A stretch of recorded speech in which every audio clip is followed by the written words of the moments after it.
Halo pelajar tingkatan 1. Berjumpa lagi bersama dengan cikgu pada hari ini. Hari ini cikgu nak bawa kamu semua untuk membincangkan satu topik yang berada di dalam bab yang ke-12 tidak silap cikgu. Bab yang ke-12 iaitu bab yang sangat penting. Bab ini yang kamu perlu tahu. Kamu perlu kuasai betul-betul. Sebab bab ini ialah bab berkenaan dengan sumber air. Jadi sumber air ini seperti yang kamu sendiri tahu, sumber air ini adalah sumber yang sangat penting terhadap kehidupan kita seharian. Kalau kita tidak ada air, maksudnya kehidupan kita akan penuh dengan kekotoran. Kekotoran maksudnya kita tidak akan hidup dalam keadaan yang bersih. Semua kotor, tak dapat dicuci. Sebab itu kita perlu ada air.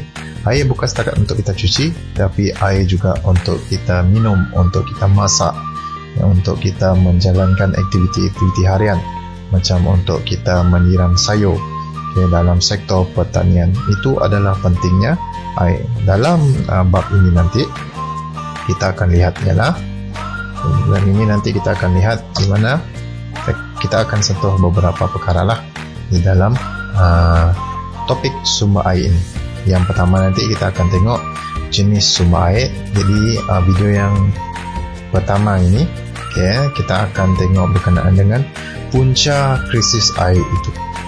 Mengapa di kawasan kita ini masih berlakunya krisis air? Mungkin ada yang tidak faham apa itu krisis air. Krisis air maksudnya ialah masalah kekurangan air bersih. Itu adalah krisis air. Jadi kita akan sentuh dua dulu. Yang pertama kita akan lihat dulu jenis sumber air. Lepas itu baru kita akan lihat punca krisis air itu. Mungkin video yang seterusnya nanti baru kita akan tengok kesan krisis air dan juga langkah untuk mengurangkan kesan tersebut. So kita pergi yang pertama, iaitu kita nak tengok jenis-jenis sumber air yang terdapat di negara kita, Malaysia. Jenis-jenis sumber air ini ada, kita boleh nanti di dalam ini nanti kita akan menyatakan jenis-jenis sumber air yang kita boleh dapat di negara kita sendiri, iaitu Malaysia. Kita ada bahagikan kepada dua, iaitu yang pertama air permukaan dan yang kedua ialah air bawah tanah. Siapa sangka Malaysia ini yang kecil sahaja, kecil daripada negara-negara yang besar, kita mempunyai banyak bekalan air. Yang pertama kita tengok air permukaan. Permukaan kita terbahagi kepada dua istilah, iaitu intersepsi dan juga infiltrasi. Apakah itu intersepsi? Apa itu infiltrasi? Nanti kita akan tengok. Yang kedua, semestinya air yang kita tidak nampak. Kita tidak sedar pun kawasan kita ini ada sumber air ini, iaitu air bawah tanah. Jadi air bawah tanah ini ialah air yang tersimpan di dalam lapisan tanah atau batuan yang terletak di bawah permukaan tanah lah, iaitu air yang meresap ke dalam tanah selepas hujan.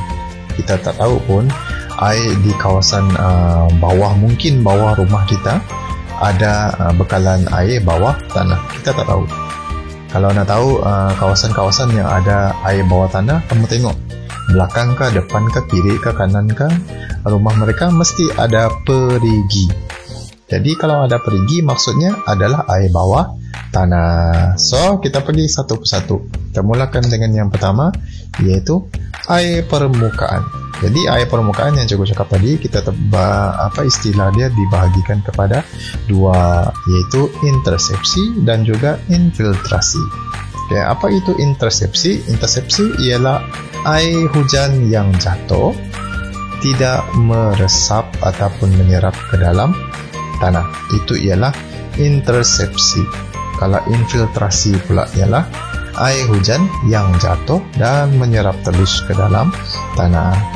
Tengok video yang gambar yang pertama ini. Ini adalah intersepsi, air yang kita boleh nampak. Air yang kita boleh nampak maksudnya air itu tidak menyerap ke dalam tanah.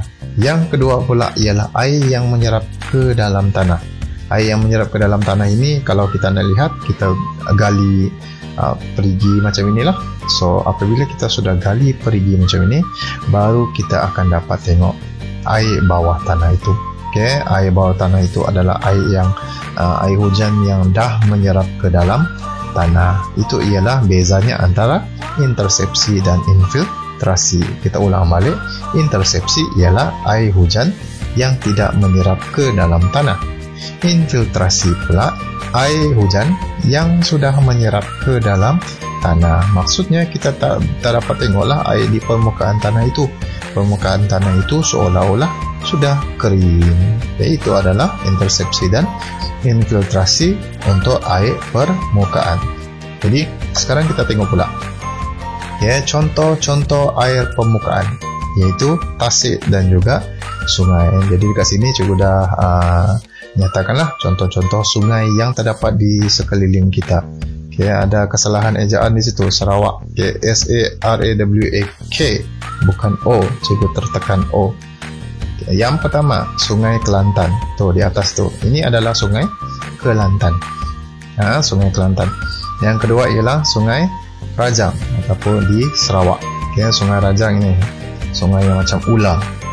Kalau kamu naik naik kapal terbang tinggi-tinggi, kamu boleh tengok Sungai Rajang ini berbentuk macam ular. Yang ketiga, Sungai Pahang, itu di Temerloh. Ini video gambar yang pertama ini ialah sungai di Pahang, iaitu Sungai Temerloh. Temerloh.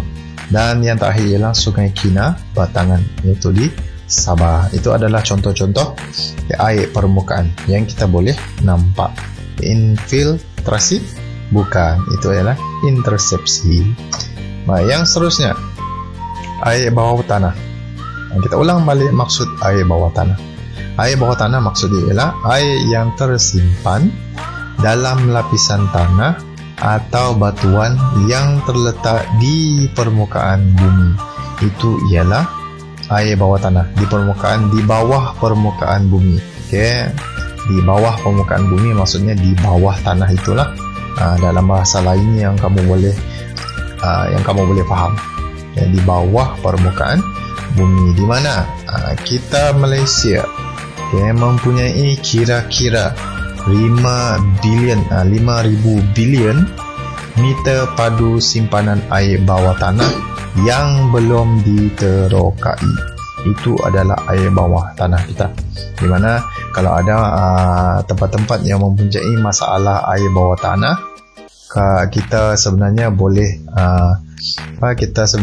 korek tanah itu dan ambil air bawah tanah itu untuk digunakan dalam kehidupan kita seharian ataupun untuk menampung kegunaan penduduk-penduduk tempatan kita di Malaysia. Itu adalah air bawah tanah. Baik, kita pergi yang seterusnya. Sekarang ini adalah yang penting lah, di mana kita nak bincangkan di sini ialah punca krisis air kita di Malaysia. Apakah punca masalah air yang sebenarnya di Malaysia? Kita akan lihat beberapa isinya. Mengapakah krisis air berlaku di Malaysia? Apa masalahnya sebenarnya? Jadi kita lihat. Baik. Yang pertama, fenomena cuaca. Fenomena cuaca yang dimaksudkan dekat sini ialah, yang paling senang kita lihat, bila musim kemarau. Apabila musim kemarau, musim kemarau akan menyebabkan kawasan menjadi kering. Jadi apabila kawasan kering disebabkan oleh ketiadaan hujan, ataupun dalam arti lainnya ialah fenomena El Nino, bukan El Nino, merupakan salah satu punca berlakunya krisis air di Malaysia. Hujan kurang, maksudnya bekalan air bersih kita akan kurang. Sebab itu apabila kita tengok berita, kita tengok mereka akan memaparkan, di mana memaparkan kuantiti ataupun jumlah air di kawasan loji-loji penapisan ataupun loji-loji ataupun tasik-tasik yang digunakan untuk membekalkan air bersih. Kuantiti air dia akan berkurangan semasa musim kemarau. Sebab apa? Sebab hujan kurang di musim kemarau. Sebab itu kandungan air di kawasan tasik itu akan semakin berkurangan. Yang kedua pula ialah sikap kita sendiri, iaitu sikap kita yang suka membuang sampah ke sungai yang berhampiran dengan kawasan kediaman kita, ataupun membuang sampah sembarangan di parit ke ataupun di tasik-tasik yang berhampiran ke semasa kita pergi melancong ke di belakang rumah kita ke. Itu adalah sikap manusia, di mana kebanyakan sungai Malaysia dicemari dicemari dengan sampah sarap dan juga sisa industri. Itu sikap manusia juga, di mana kilang-kilang di kawasan kita itu kebanyakannya mengambil jalan mudah untuk membuang sisa-sisa industri mereka, di mana mereka buang terus, salirkan terus ke kawasan sistem saliran ataupun sungai yang berhampiran. Itu adalah penyebab yang kedua mengapa krisis air yang berlaku di kawasan kita. Krisis air maksudnya masalah air yang berlaku, iaitu disebabkan oleh yang pertama tadi fenomena cuaca, yang kedua tadi ialah pembuangan sampah, yang ketiga pula ialah peningkatan jumlah penduduk. Semakin ramai jumlah penduduk di kawasan itu, maka semakin banyak air yang diperlukan untuk menampung aktiviti harian mereka. Itu adalah yang jelas lah. Contohnya di kampung kita dulu, orang sikit saja, di mana air lancar saja, kita buka pilih pipe itu, air deras saja mengalir. Air deras mengalir. Lepas tu apabila kita lihat dari tahun ke tahun, penduduk di kawasan kampung kita semakin bertambah, so itu akan menyebabkan berlakunya permintaan air ataupun penggunaan air di kawasan kampung tersebut. Jadi apabila seperti itu, kita buka saja pilih pipe itu, air yang keluar tidak sekuat seperti yang dulu. Jadi itu adalah kenapa jumlah penduduk di kawasan itu memberi impak yang sangat tinggi terhadap penggunaan air bersih. Jadi semakin ramai orang minta air, maksudnya air semakin sikit lah. Itu adalah punca yang ketiga. Kita lihat punca yang terakhir, iaitu penggunaan baja kimia dan racun serangga. Yang ini khususnya biasanya kita tengok di dalam sektor-sektor pertanian lah, di mana mereka memerlukan baja kimia dan juga racun serangga ini untuk menjaga hasil-hasil tanaman mereka, disebabkan oleh penggunaan racun yang sangat tinggi, menyebabkan racun-racun itu banyak masuk ke sistem saliran yang berhampiran, terutamanya pada musim hujan, di mana mereka dah spray, contohlah mereka dah sembuh racun rumpai ataupun racun rumput itu, mereka sembuh ke rumput-rumput yang berdekatan dengan tanaman mereka untuk mengawal kadar pertumbuhan rumput itu. Maka apabila berlakunya hujan, air hujan itu nanti akan membawa racun-racun itu nanti yang digunakan tadi ke sungai-sungai yang berhampiran. Jadi ini yang akan menyebabkan sungai-sungai yang berhampiran itu akan tercemar. So apabila sungai tercemar, dia memberi impak ataupun kesan terhadap apa? Semestinya kehidupan akuatik. Paling senang, kehidupan akuatik akan terancam. Maksudnya kehidupan akuatik ini terancam disebabkan oleh mereka kehilangan habitatnya. Habitatnya maksudnya tempat tinggal lah. Tempat tinggal mereka di kawasan sungai itu. So itu adalah antara 4 punca krisis air yang berlaku di Malaysia. Mungkin ini adalah 4 saja, mungkin ada banyak lagi banyak lagi punca-punca yang lain, tapi yang ini yang paling senang kita ingatlah. Yang pertama memanglah fenomena cuaca, yang kedua ialah pembuangan sampah, yang ketiga ialah peningkatan jumlah penduduk, dan yang keempat pula ialah penggunaan baja kimia ataupun racun serangga. Itu adalah yang kita perlu ingat. So ini untuk video kali ini kita cover dulu ataupun kita lihat dahulu. Yang pertama tadi ialah jenis sumber air di Malaysia, dan yang kedua ialah punca berlakunya krisis air di Malaysia. So video yang seterusnya nanti kita akan lihat pula yang lain pula, iaitu kalau kita lihat balik yang lain tadi, yang kita akan cover yang seterusnya nantilah. Okay, kita lihat yang tadi, kita balik lagi.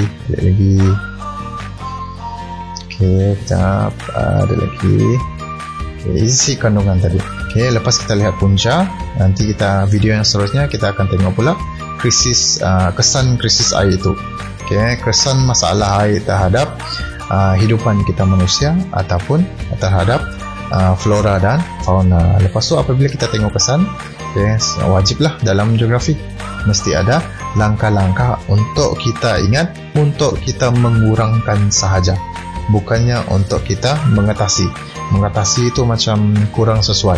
Kita tidak dapat atasi 100%, tapi kita boleh kurangkan. So sehingga kita berjumpa lagi untuk video yang seterusnya. Teruskan belajar, jangan lupa cuti juga. Cuti bukan cuti sebarang. Okay, cuti sekarang ini hanya untuk kamu belajar di rumah. Jangan lupa buku. Okay, stay tune dengan cikgu, itu sahaja. Okay, bye bye.